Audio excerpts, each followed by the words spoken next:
Formal nang ipinahayag ng PDP Laban ang suporta kay Pastor Apollo C. Kibuloy sa 2025 Senate race. At dahil dyan, opisyal ng kabilang sa Duterte senatorial lineup si Pastor Apollo. Narito ang balita ni Jean Domingo live. Yes, Soy! Magandang gabi. Kasabay nga ng ginanap na pagtitipon ng PDP Laban dito sa Davao City, formal nang inanunsyo ng partido ang kanyang buong suporta sa kandidatura ni Pastor Apollo C. Kibuloy para sa Senado. Sa isang makasaysayang pagtitipon, formal nang inendorso ng PDP Laban si Pastor Apollo bilang bahagi ng Duterte senatorial lineup para sa darating na halalan. Si Pastor Apollo na leader ng The Kingdom of Jesus Christ ay pinakilala mismo ng mga miyembro ng partido na sa pangunguna ni dating Pangulong Rodrigo Roa Duterte ang kasalukuyang chairperson ng partido bilang isang mahalagang bahagi ng lineup. Inaasahan naman na ang pagkakabilang ni Pastor Apollo sa listahan ng mga kandidato ay magbibigay ng mas malakas na suporta sa partido, partikular na sa mga reyon di lamang sa Mindanao, kundi sa buong Pilipinas. Ang malaking pagtitipon sa Davao City ay dinaluhan ng mga pangunahing opisyal ng partido, lokal na lider at iba pang pangunahing panauhin at taga-suporta nito. Nagbigay rin ng talumpati ang ilang mababatas o matataas na opisyal ng PDP Laban upang ipaliwanag ang mga plano ng partido para sa mga susunod na araw. Kabilang sa mga dumating ay ang senatorial lineup ay si Senator Christopher Bongo, Senator Ronald De La Rosa, Philip Salvador, Attorney J.D. Hinlo, at si Senator Robin Padilla. Nagpaabot naman ng mensahe si Pastor Apollo C. Kibuloy sa magitan ni Attorney Estrellito Torion upang ipahayag ang opisyal na pasasalamat mula sa buting leader para sa PDP Laban sa ipinakita nitong tiwala at suporta sa kanyang kandidatura. I'm here to speak for my principal, Pastor Apollo C. Kibuloy. He sent me here to extend his heartfelt regards and hi to you all.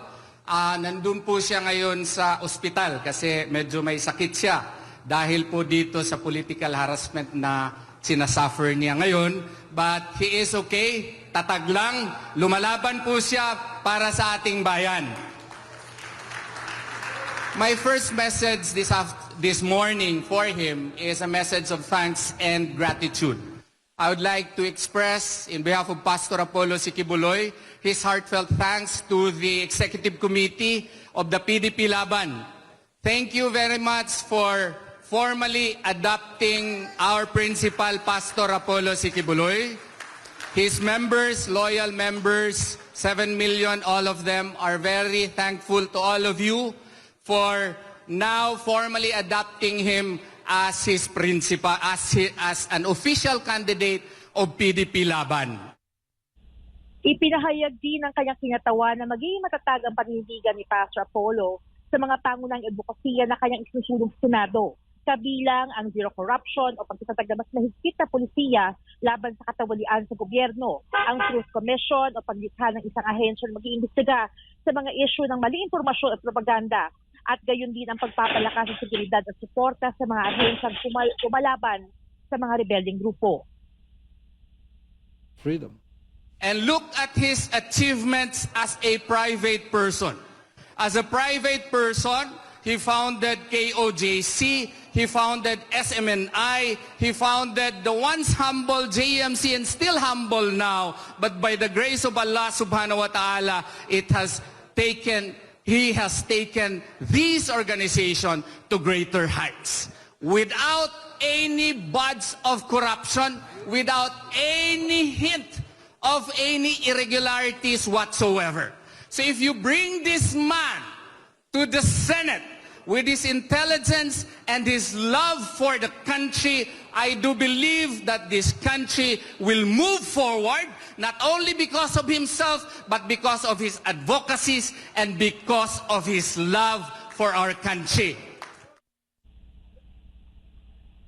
Bukod sa opisyal na pag-endorso kay Pastor Apollo, tinalakay rin ng PDP Laban ang iba pang mahalagang isyu sa bansa, kabilang na ang pagpapalakas ng ekonomiya, pagtiyak ng kapayapaan at kaayusan, at ang pagsusulong ng interes ng mga Pilipino sa harap ng kasalukuyang mga hamon.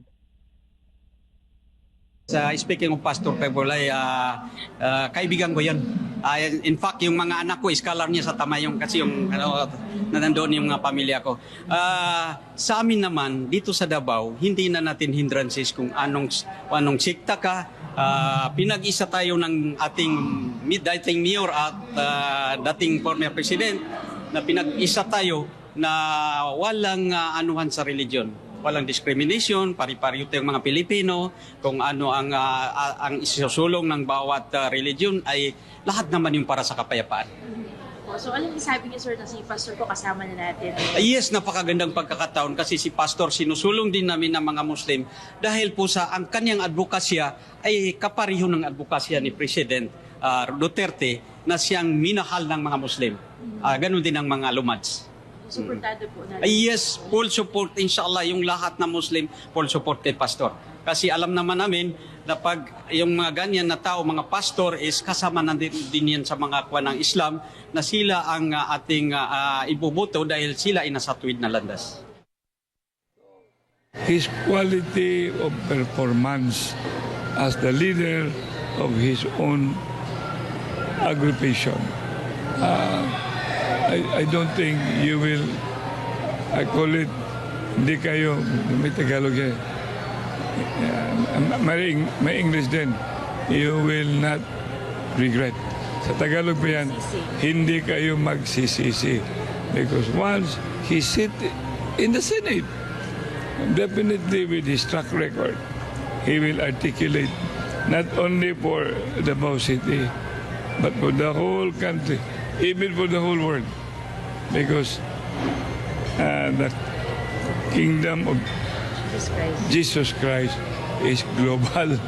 So, any articulation Pastor Kibuloy will do in the Senate, it reverberates beyond the shore of the Philippine archipelago. Unang-una, nais kong batiin si Pastor Apollo Kibuloy and welcome.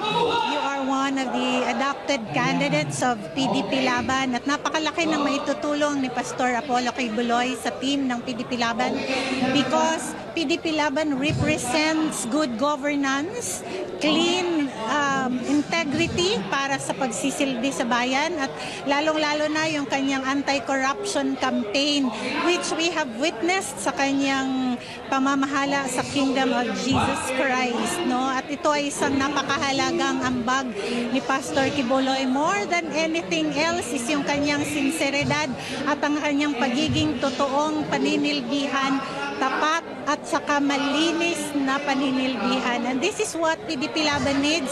This is what the nation needs. Sa kanya mga nagawa bilang isang leader ng mahabang panahon, inaasahan ng publiko at iba't ibang sektor ang magiging malaking ambag ni Pastor Apollo Kibuloy sa pagpapaunlad at posibleng pagbabago ng bansa, dala ang kanyang mga hindi maipagkakailang mga tulong at pagbabagong nagawa para sa mga kabataan, nangangailangan, kapaligiran, kalikasan at para sa taong bayan. Troy, kanina lang ay dumating nga dito si Davao City Mayor Sebastian Basi Duterte, kasama din dumating si former President Rodrigo Roa Duterte. Isaantabayan nga natin yung kanilang mga talumpati mamaya at pagbibigay tayo ng mga panibagong updates. Pero yan muna ang pinakahuling ulat mula dito sa Davao City para sa Diyos at sa Pilipinas kong mahal. Balik sa iyo, Troy. Maraming salamat, Jean Domingo, para sa iyong balita mula sa Davao City.